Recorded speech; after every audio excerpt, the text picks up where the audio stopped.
Good evening and welcome to African Home Building News and Analysis brought to you by PE Live and sponsored by Ewas Realty, Manette and Black Park. My name is Nanaya Ochrebia. Coming up in the headlines, Ghana was the top cement importer with $135.43 million in Africa in 2022. Guineans prefer to build and own their houses, and that is according to a report on affordable housing in the country. In Nigeria, a property developer has unveiled the first real estate ratio station in the country.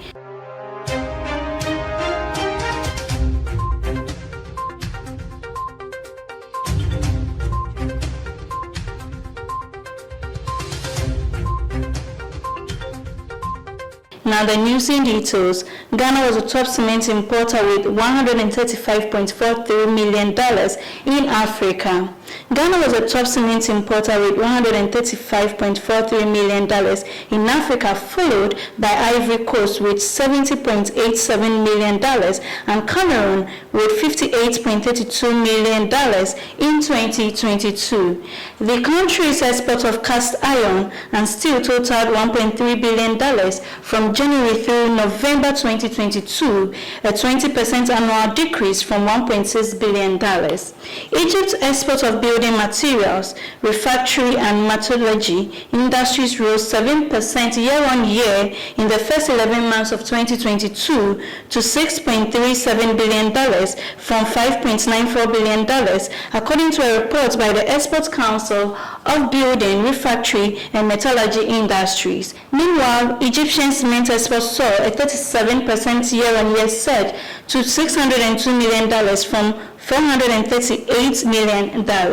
Moving on in the news, the Lands Commission has begun a demolition exercise to recover encroached state-acquired lands in Amahia, in Pehuasem and Boteman in the Greater Accra region. The Commission has therefore called on the public to offer its maximum support and cooperation to ensure smooth exercise.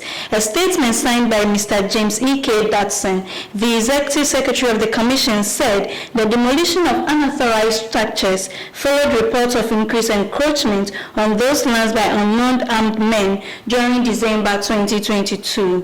It said the parcels of lands under threat were part of the government's acquisition with compensations paid, including state lands in Kwem and Amahia, sites for modern dairy farm instruments 1970, with approximate area of 1,381.995 acres.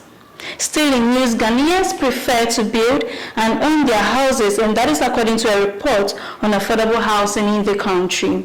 A report on affordable housing in Ghana has shown that the largest population of households in Ghana, which stands at 42.1%, own their dwelling, while 29.7% are living rent-free. Rent-paying occupants also account for 27.6%, while perching and squatting accounts for a combined of 0.5% and 24%. It further said that many Guineans prefer to build and own their own homes incrementally, which accounts for the widespread horizontal development which has led to urban sprawl. Compound houses also account for the highest typology of houses occupied, followed by separate houses, which stands at 28%, semi-detached houses, which stands at 4.7%, huts, 4.8%, and flat or apartments, which stands at 3.3%. Additionally, flats and apartments have not seen a popular demand due to their relatively high cost and entrenched socio-cultural preference for individualized spaces. However, recently there has been an emerging demand spurred by the expatriate community and non-resident Guineans.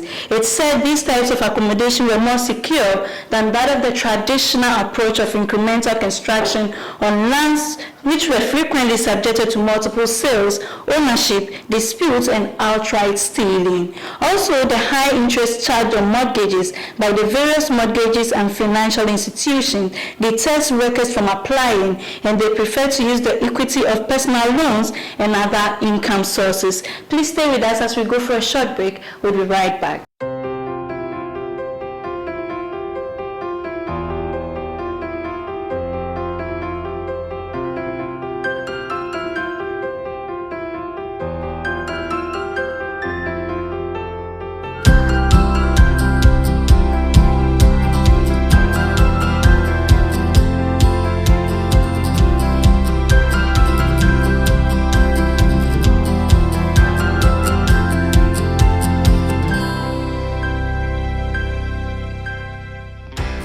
Welcome back from the break. Now, in international news, a property developer has unveiled the first real estate radio station in the country. As part of efforts to bridge the knowledge gap between stakeholders in the real estate sector and their clients, the managing director of Pond Plus, owners of Cedarwood luxury brand, Julius Oyedemi, is set to roll out Nigeria's first real estate radio station. The virtual radio platform, which seeks to transform real estate radio broadcasting, will feature various innovative real estate programs and segments headlined by experts dealing with legal, economic, religious, health, and other aspects of the sector.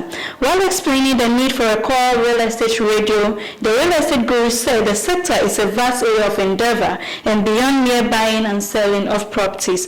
According to him, the idea of having a gateway between real estate service providers and the clients or the prospects such that they can access us at any time. Oyedemi further noted that a lot of patrons of real estate products often lament about having bought property from some companies, yet they don't even know their address or other things. But according to him, taking the business to the level of establishing a radio station will improve visibility. That's all for news this evening. Thank you for staying with us, and a very big thank you to Ewas Royalty, Manette, and Black Park for sponsoring. For more news, kindly visit our website www.propertyexpress.org. And you can also reach us on social media. We're on Facebook, Instagram, Twitter, and LinkedIn at Property Express. This has been PE Live. My name is Nanaya Ochiribia. Have a good evening.